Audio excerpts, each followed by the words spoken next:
Ok, bonjour tout le monde, bienvenue dans cette nouvelle vidéo. Je reprends mon souffle, un peu de sport. Aujourd'hui on va tester la Insta360 X3. Tu l'auras vu avec le titre et la miniature évidemment. Alors c'est pas du tout une exclusivité. Insta360 me l'a envoyé, la X3 avec quelques accessoires, une perche, une prise jack, etc. Mais on va s'attarder un peu plus sur le côté photographie et timelapse dans cette vidéo. Évidemment, cette caméra, la X3, elle est sortie il y a presque 1 an maintenant. Donc évidemment, il y a déjà beaucoup de photos, beaucoup de vidéos qui ont été tournées avec cette caméra, beaucoup de gens qui ont été beaucoup plus créatifs que ce que je ne pourrais l'être. Et donc moi, je vais vraiment m'orienter sur le côté photographe, parce que c'est ce que je suis. Et donc dans cette vidéo, on va s'attarder sur le côté photo et timelapse. Bienvenue dans cette nouvelle vidéo.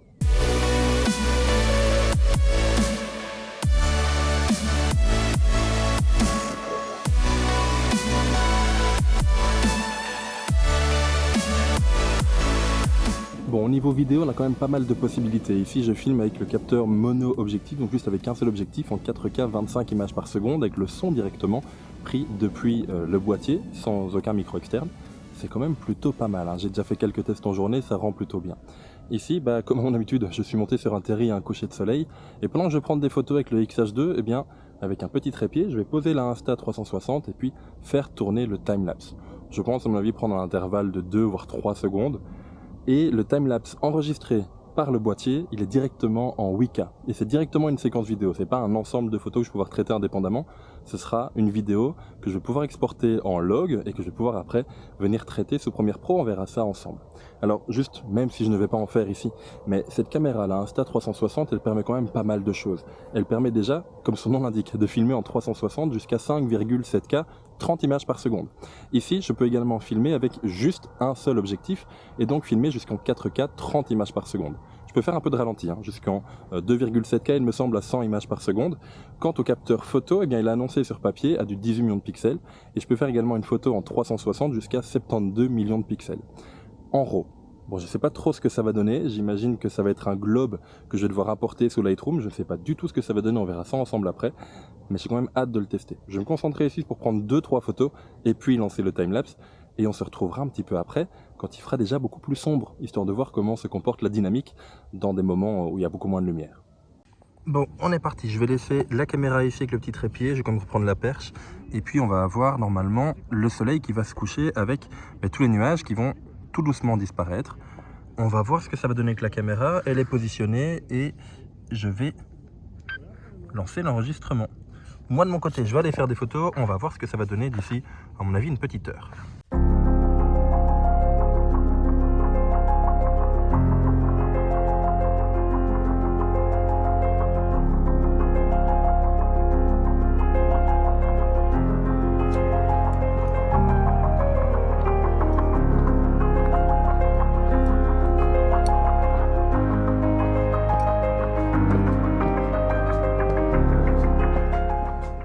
Et que ce soit le grand pavé tactile ou les quelques boutons disséminés à gauche, à droite de la vidéo, enfin en tout cas de la caméra, mais ça permet d'avoir accès facilement aux différentes options proposées par la Insta360 X3, ce qui permet en juste 2-3 secondes de switcher du mode timelapse au mode vidéo 360, au mode vidéo, je veux dire beaucoup plus classique comme je vous fais ici, où j'utilise qu'un seul objectif sur les deux.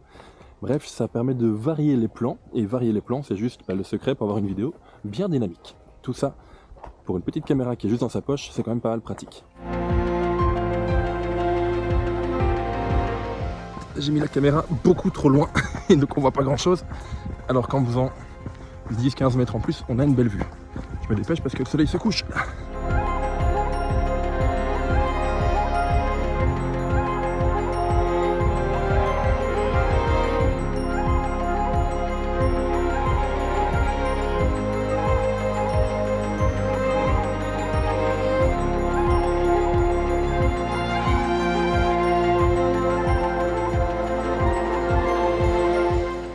On arrive au bout de cette sortie photo, vous le voyez, il n'y a plus beaucoup de lumière. Je voulais un peu tester cette caméra en basse luminosité, de façon à voir un petit peu son rendu, son niveau ISO, voir sa dynamique, voir également un petit peu le bruit que ça peut donner à l'image. J'aimerais avoir votre avis en commentaire pour savoir si cette caméra vous paraît utile ou pas, est-ce qu'elle serait utile pour vous, et si jamais tu souhaites l'acheter, n'hésite pas à passer par mes liens au magasin IPLN, Image Photo Lyon. Tous les liens sont en description avec le code créateur Pierre B. Eh bien, ton achat soutient mon travail, donc un tout grand merci à celles et ceux qui passeront par là. Attention que la vidéo n'est pas terminée, on va passer maintenant sur le PC, histoire de voir comment on peut éditer très simplement avec le logiciel d'Insta360 les quelques timelapses et les quelques photos et vidéos que j'ai pu faire aujourd'hui. On va voir également qu'il y a moyen de le faire très rapidement via les applications Android et iOS. Bref, cette caméra, elle a tout pour faire du contenu rapidement et de qualité. Bon, ça fait maintenant plusieurs jours que je joue avec la Insta360 X3 et c'est une caméra qui est très créative, qui pousse à la créativité. Vous l'avez vu avec les plans au début de cette vidéo, on peut faire beaucoup de choses différentes juste avec une caméra qui est plus petite que son téléphone, qui tient dans la poche, qui est très légère, qui est très simple à utiliser, qui est très rapide. Bref, c'est vraiment un énorme atout à avoir dans son sac à dos si on veut varier les plans dans sa vidéo, si on veut amener de la nouveauté, des plans 360, des plans beaucoup plus simples, un peu en mode GoPro, du timelapse, pourquoi pas de la photo. C'est également, et ça on va le voir juste après, un excellent... elle embarque également une excellente application, l'application Insta360, en tout cas moi j'ai utilisé sur iOS, sur iPhone, mais le transfert de fichiers, que ce soit timelapse, vidéo ou photo, de la caméra à l'iPhone, se fait en quelques secondes à peine et l'application n'a jamais craché. Là où on a une application, par exemple chez Fujifilm, mais également dans les autres marques photo, où ça fonctionne une fois sur 3. Et encore, je suis gentil. Néanmoins, elle n'est pas exempte de tout défaut. Son défaut principal, mais qui était également une force, c'est la taille de son capteur. C'est une force parce que ça implique une caméra qui est assez petite. Le capteur, la taille du capteur, je vous le mets juste ici, je n'ai pas envie de dire de bêtises. Mais au niveau défaut, vous l'avez vu avec le dernier plan de cette vidéo, je vous le remets ici sans le son, mais quand il n'y a plus de lumière, ça bruite énormément, la dynamique chute, il n'y a presque plus de couleur dans l'image. Bref, le rendu n'est vraiment pas beau du tout. Alors oui, clairement, le soleil venait de se coucher, donc il n'y avait plus beaucoup de lumière. J'ai vraiment poussé la X3 dans ses retranchements, mais clairement, elle n'assume pas. Donc voilà, quand il n'y a plus de lumière, c'est vraiment à éviter. Deuxièmement, et toujours dû à la taille de son capteur, on a une image qui est très numérique. Alors, ça choque pas beaucoup de personnes, surtout quand on est habitué à filmer avec son téléphone. Mais lorsqu'on est habitué à filmer avec des caméras avec des capteurs un peu plus grands, comme ici la caméra en APS-C ou même en plein format, on voit une vraie différence. On a vraiment ce rendu téléphone. Prenez l'exemple, prenez votre téléphone, filmez-vous en selfie, tout est net. Sur l'image, tout est net tout le temps, et c'est le cas également avec cette X3. Donc on a vraiment ce rendu qui fait très numérique, qui fait pas très beau quand on le mélange avec d'autres plans, avec des caméras au capteur plus grand. Les plans ne sont pas mauvais, mais ils ont un rendu qui est très numérique et donc très différent des caméras à plus grand capteur. Donc voilà, pour moi le capteur de cette X3 implique deux défauts. Premièrement, l'image qui est très typée numérique, mais qui va très bien se mélanger avec du drone ou avec du téléphone par exemple. Et également la gestion du bruit qui n'est pas très bonne. Une fois qu'il n'y a plus de lumière, la caméra est presque inutilisable. Ça, c'était les deux seuls défauts pour moi, qui sont dus à la taille du capteur. Par contre, au niveau avantage, la créativité que permet cette caméra est juste dingue. Et puis de nouveau, la batterie tient très bien. J'ai fait plusieurs jours de shoot avec une seule batterie, elle n'est pas encore plate. C'est très réactif, dès qu'on l'allume, c'est parti, on peut shooter. Passer d'un mode à l'autre se fait de façon très simple avec un écran tactile qui est juste génial et qui est un vrai tactile, un peu comme le tactile de nos téléphones. Pas comme le vieux tactile un peu pourri de nos appareils photo. On peut passer d'un mode à l'autre sans aucun problème, il n'y a pas de bug. Bref, c'est une caméra que je vous conseille vivement d'utiliser si vous êtes créatif, si vous aimez le voyage. Ça peut remplacer facilement les shoots pris au téléphone ou même à la GoPro, parce qu'elle est également anti-choc, dans une moindre mesure, mais bref, c'est le genre de caméra utilisé très souvent. On passe maintenant donc sur le PC, histoire que je vous montre rapidement comment gérer les timelapses, comment faire les plans de cette vidéo avec les différents points de vue sur un seul et même plan. Ça va se passer très vite en 2 minutes juste sur le logiciel Insta360 et on se revoit juste ici pour la conclusion de cette X3. Ici j'ai importé tous les fichiers que j'ai tournés avec la Insta360, donc il y a de la photo, il y a de la vidéo, il y a du timelapse, il y a du 360 bien évidemment. Alors ici on va commencer, donc il y a plusieurs types de fichiers, du INSP, il y a du INSV également, P pour photo, V pour vidéo, je peux imaginer. Et on a également du MP4 tout simple quand ce sont des fichiers tournés avec un seul objectif. Donc ici c'est le plan de fin que vous avez vu. Donc on peut déjà faire également un peu de montage dessus, mais c'est pas vraiment sur ce genre de plan que je vais vous le montrer. C'est peut-être plus sur du plan en 360 comme ici, 5,7K INSV, je vais y arriver. Et donc vous voyez ici c'est le plan d'intro de cette vidéo. On a à la base, si je reprends tout ça. Voilà. On a à la base donc un fichier en 360, donc on peut venir tourner tout simplement. Ici je viens cliquer avec ma souris et je peux venir tourner l'image un peu comme je veux, montrer le ciel, montrer plus le début de ma calvitie, montrer un peu l'arrière, le devant, bref, je peux vraiment choisir le plan comme je veux. Ici donc j'ai choisi, vous voyez les petits points jaunes en bas, c'est la séquence que vous avez vue dans la vidéo. Les petits points jaunes, je pense que vous l'avez compris, ce sont les différents plans que j'ai choisi de faire. Donc ici, j'ai tout simplement avec le bouton qu'il y a ici de base, donc le petit plus ici en bas à droite, je suis venu ajouter un point. Sur ce point, tout simplement, je viens choisir le cadrage que je veux, toujours en cliquant glissant, ou alors je peux jouer également avec les chiffres qui sont là. Voilà, je peux venir de façon un peu plus précise. Les 4 points ici, c'est juste pour après.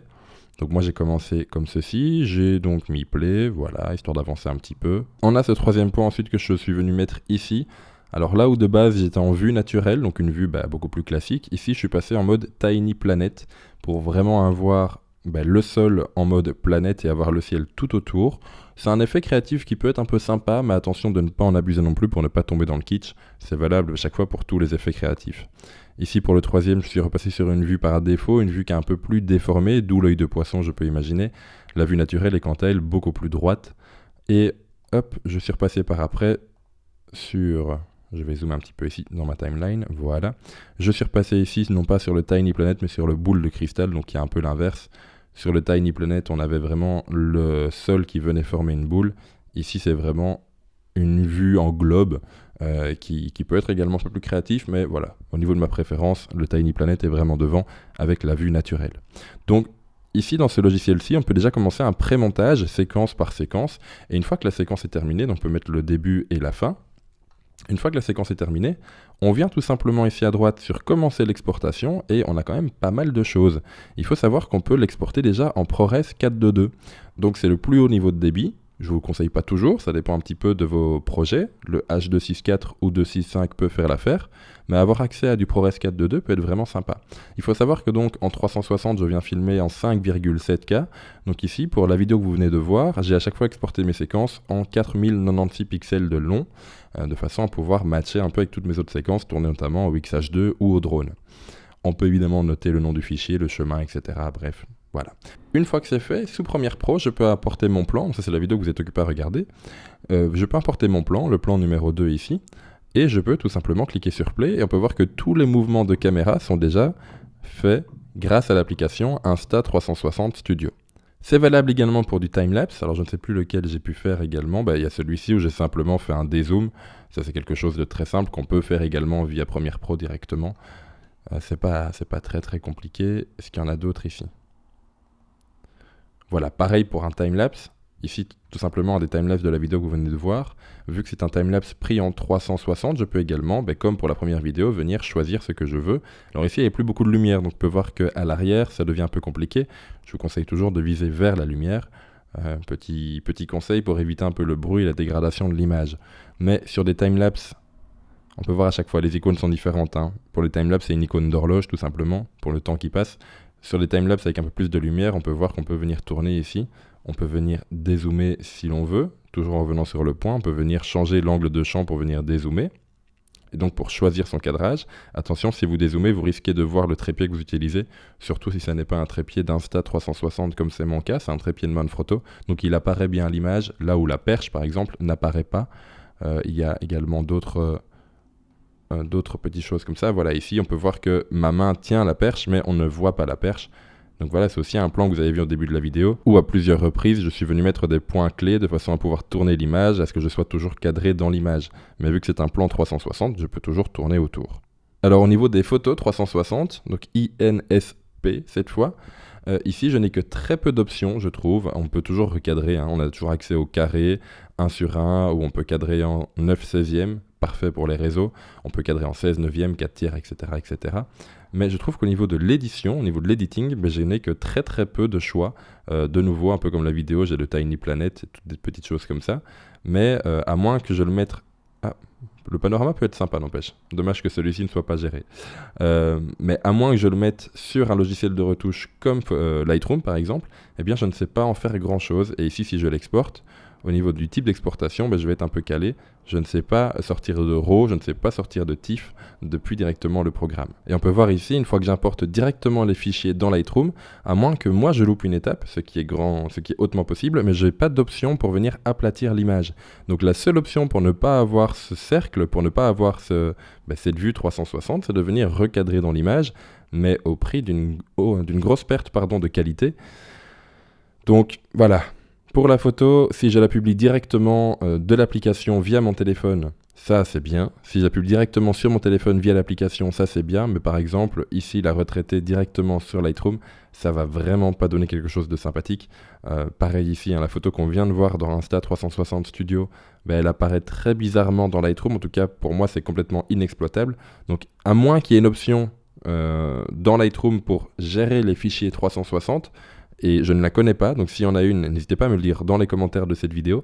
Mais sinon, via l'application directement, je trouve que les retouches sont vraiment indisponibles. Il n'y a pas moyen de retoucher le contraste, la haute lumière, de venir mettre un preset ou quoi que ce soit. Je dois bien avouer que l'image de base n'est pas mauvaise du tout, mais je ne sais pas en faire grand-chose, hormis directement depuis la caméra et via l'application, la transférer sur mon téléphone, de façon à la publier directement sur les réseaux. Je trouve que c'est une caméra qui est vraiment, j'ai dit plusieurs fois, mais très créative, en tout cas qui pousse à la créativité. C'est une caméra très complète qui permet de faire de bonnes photos pour les réseaux, qui permet de faire des plans vidéo qui sont vraiment super beaux quand il y a de la lumière. Malheureusement, quand il n'y en a plus, on va commencer à voir les limites de cette caméra. Au niveau application, au niveau facilité d'utilisation des plans, que ce soit photo, plan 360, plan plus classique, time-lapse, tout se fait rapidement, soit via l'application, gratuite évidemment, soit via le logiciel qui est gratuit également. Attention, il faut juste indiquer le numéro de série de votre caméra. Et ensuite, vous avez accès au logiciel. Donc, voilà, tout se fait très facilement, très rapidement pour un rendu qui est plutôt pas mal. Cependant, là où il y a les limites quand même, c'est une fois qu'il n'y a plus de lumière. La taille du capteur va vraiment venir limiter ça. Et ce serait quand même bien d'avoir une Insta360 X4 avec un capteur un peu plus grand.